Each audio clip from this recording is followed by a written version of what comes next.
नमस्कार किसान साथियों। स्वागत है आप सभी का मेरे YouTube channel doctor RS Rajput में। मैं आपका मित्र RS राजपूत आप सभी का स्वागत करता हूं एवं आभार व्यक्त करता हूं कि आप सभी लोग मेरे YouTube चैनल पर मेरी वीडियो को देखते हैं। तो जैसे कि किसान साथियों, गेहूं की फसल का इस समय चल रहा है और कहीं कहीं बुवाई हो भी रही है, कहीं कहीं बुवाई हो गई है, कहीं कहीं गेहूं में पहली सिंचाई हो रही है। जो पहली सिंचाई है गेहूं की वो 21 दिन से 25 दिन के बीच में की जाती है। इसका मुख्य कारण ये होता है कि 21 दिन से 25 दिन के मध्य गेहूं में शिखर जड़ बनती है और ये पहली सिंचाई बहुत ही आवश्यक होती है शिखर जड़ बनते समय, क्योंकि इसी समय से ये निर्भर करता है पौधे पर कि पौधे की कितनी वृद्धि होगी और किस तरह से पौधे की जो जड़ें हैं वो अच्छी तरह से संगठित होकर बहुत ज़्यादा जड़ों का विकास होता है और आगे फिर कल्लों का फुटाव बनता है। तो किसान साथियों,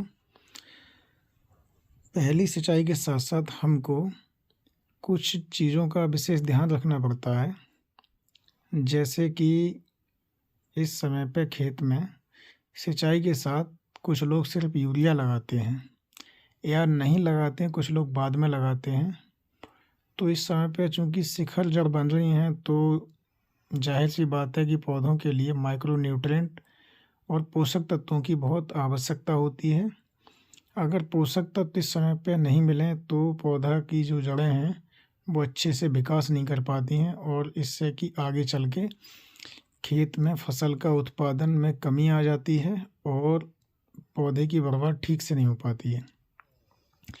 तो किसान साथियों, ये ध्यान रखना चाहिए कि हमको क्या क्या उर्वरक इस समय पे देने हैं और किस मात्रा में देने हैं।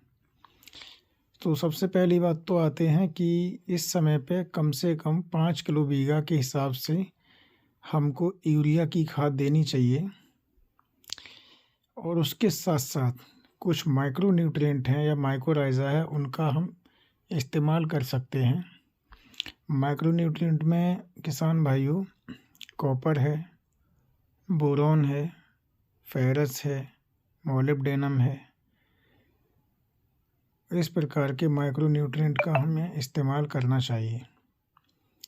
तो ये माइक्रो न्यूट्रिएंट बाज़ार में, दुकान में, ये पेस्टिसाइड की या जो उर्वरक की दुकान होती हैं उन पर आपको आसानी से उपलब्ध हैं, मिल जाएंगे।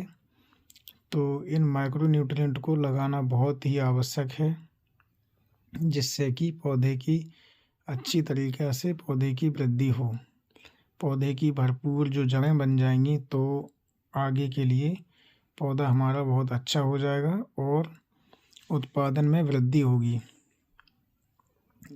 क्योंकि ये जो समय है ये ऐसा समय है, ये पूरी फसल की जो अंतिम समय तक की जो अवस्था होती है, पकने तक की अवस्था होती है, उन सारी चीज़ों को डिपेंड करता है, इसी समय पे निर्भर करता है। क्योंकि इस समय पे शिखर जड़ बन रही हैं और पौधे का विकास इसी समय पे सबसे ज़्यादा शुरू हो जाता है। अगर इस समय पे हमने पौधे के लिए अच्छी मात्रा में उर्वरक नहीं दिया और पानी इस समय पर नहीं लगाया, सिंचाई अगर नहीं की समय से, तो फिर पौधे की विकास उतना नहीं हो पाता है और आगे चल के पौधा उतना बेहतर नहीं हो पाता है। कल्लों की संख्या में कमी रहती है और कल्लों की संख्या में कमी रहेगी तो जाहिर सी बात है कि उत्पादन में कमी रहेगी। तो अगर इस समय पे हम अच्छी मात्रा में, अगर सही जो संतुलित मात्रा है उसमें अगर हम उर्वरक देंगे तो हमारे पौधों में कल्लों की संख्या अब अधिक हो जाएगी। जो नंबर ऑफ कल्ले होते हैं उनकी संख्या में वृद्धि होती है और वृद्धि हो जाएगी तो आगे चल के फिर पौधे का उत्पादन अच्छा होगा।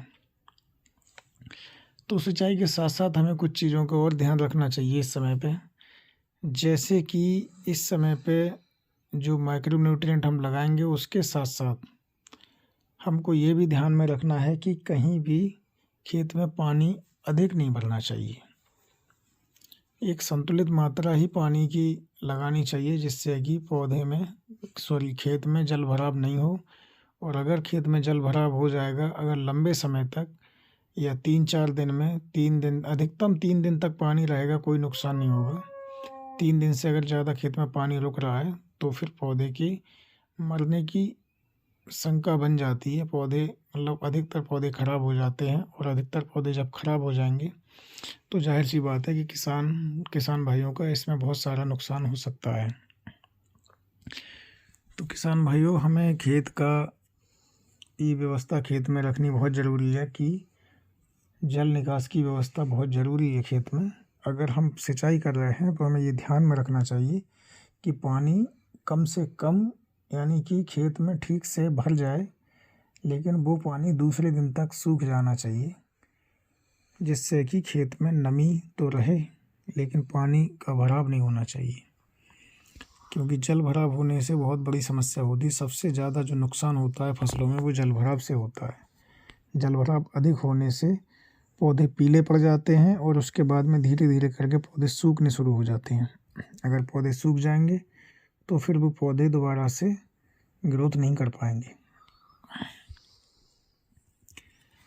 इसके साथ साथ, क्योंकि हमें ये भी ध्यान में रखना है कि आगे खरपतवार तो आएंगे। पहली सिंचाई के 15 दिन बाद खेत में खरपतवारों की संख्या बहुत बढ़ जाती है। तो हमको ये ध्यान में रखना चाहिए कि खरपतवार की संख्या अगर अधिक हो जाएगी तो फिर वो भी हमारी फसल में काफ़ी उसी से नुकसान होता है। लगभग 30% पौधे की जो गेहूं का उत्पादन में कमी जो आती है वो खरपतवारों की वजह से आती है।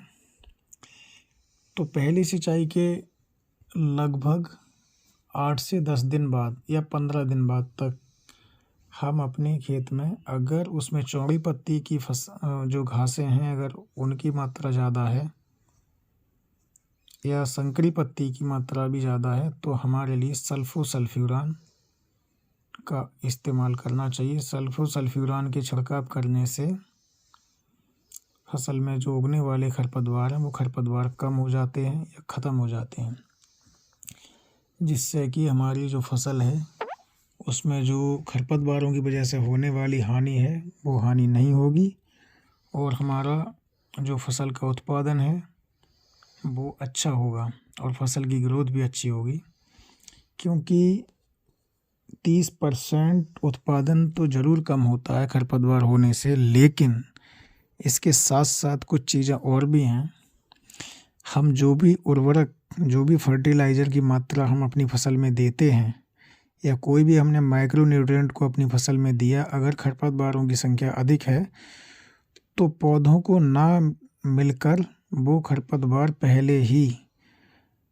पौधों से पहले ही, क्योंकि उनकी जो क्रियाशीलता होती है वो अधिक होती है और वो उनकी बढ़वार भी बहुत तेज़ होती है, और फसल के बीज पकने से पहले उनके बीज पक जाते हैं। इस वजह से वो खरपतवार जो उर्वरक होते हैं, उर्वरक की मात्रा को सबसे पहले खरपतवार ही उसको अवशोषित कर लेते हैं, जिससे कि अपनी वृद्धि बहुत तेज़ी से करते हैं वो, और इतनी तेज़ी से वृद्धि करते हैं कि फसल के पकने से लगभग 1 महीना पहले ही उनके बीज खेत में पक जाते हैं और वो बीज खेत में गिर जाते हैं, जिससे कि अगली साल को वो पुनः और अधिक मात्रा में उनका जर्मिनेशन होता है। और ये खरपतवारों की समस्या एक भारी समस्या किसान भाइयों के लिए आज की डेट में बन चुकी है। तो हमको ये विशेष ध्यान रखना है कि खरपतवारों की रोकथाम करने के लिए हमको या तो निराई करनी है, अगर निराई नहीं करते हैं तो हमारे लिए कोई भी जो संतुलित की घास की जो शाकनाशी हैं उनका हमें इस्तेमाल करना चाहिए। तो किसान भाइयों, ये मेरी वीडियो में आपको जानकारी मिली गेहूं की पहली सिंचाई में हमें किन किन सावधानियों का बरतना चाहिए और किन किन उर्वरक को हम पहली सिंचाई के साथ लगा सकते हैं, और क्या समय सीमा है पहली सिंचाई करने की, इसमें मैंने आपको भली भांति बता दिया है। पहली सिंचाई हमेशा हमें याद रखनी चाहिए कि 21 दिन से लेकर 25 दिन के बीच में पहली सिंचाई गेहूं में कर देनी चाहिए। तो किसान भाइयों, अगर वीडियो आपको अच्छी लगी हो, पसंद आई हो, तो वीडियो को लाइक करें और शेयर करें, चैनल को सब्सक्राइब करें। और अपने जो मित्र हैं, दोस्त हैं, उनके साथ हमारे चैनल को ज़रूर शेयर करें, वीडियो को शेयर करें और लोगों से कहें अधिक से अधिक कि हमारे चैनल को सब्सक्राइब करें। जय हिंद, जय जवान, जय किसान। किसान भाइयों, राम राम, नमस्कार। मेरी कोशिश रहती है कि मैं आपको अच्छी से अच्छी वीडियो दूं, तो प्लीज़ सभी लोग चैनल को सब्सक्राइब करें और वीडियो को लाइक करें। धन्यवाद।